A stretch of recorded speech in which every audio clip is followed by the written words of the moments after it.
Does anyone else think that gay characters are forcefully pushed into many series just so the series could be politically correct on the expense of characters and plot? I don't like how virtually all gay men in television and movies are effeminate, camp bitches. Most of us are just regular guys and not the mincing stereotype. In saying that, there is definitely a checkbox of tokenism in a lot of TV shows which isn't just limited to gay characters. I don't believe it happens at the expense of characters and plot. There have always been bland and uninspired shows. And writing a character to be any sort of diverse isn't so hard that the writers somehow become unable to handle the burden if character plot.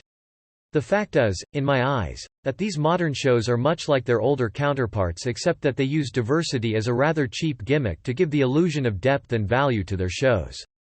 TLDR, diversity doesn't impact good storytelling, but it is used as a cheap way to fill a lack of good storytelling.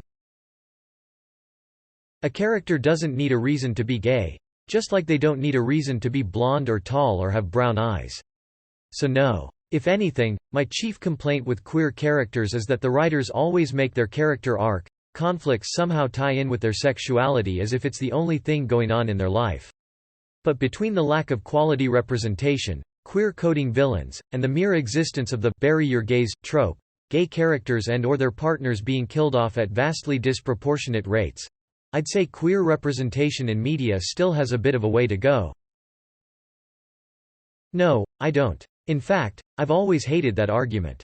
When a gay character is mentioned and stereotypical, people complain about how over the top it is. When a gay character casually mentions it and never does it again, people complain about how it's just doing it to be PC.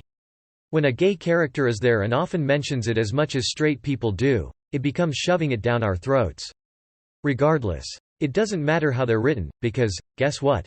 In real life, gay people don't need a reason to be gay. Same for media.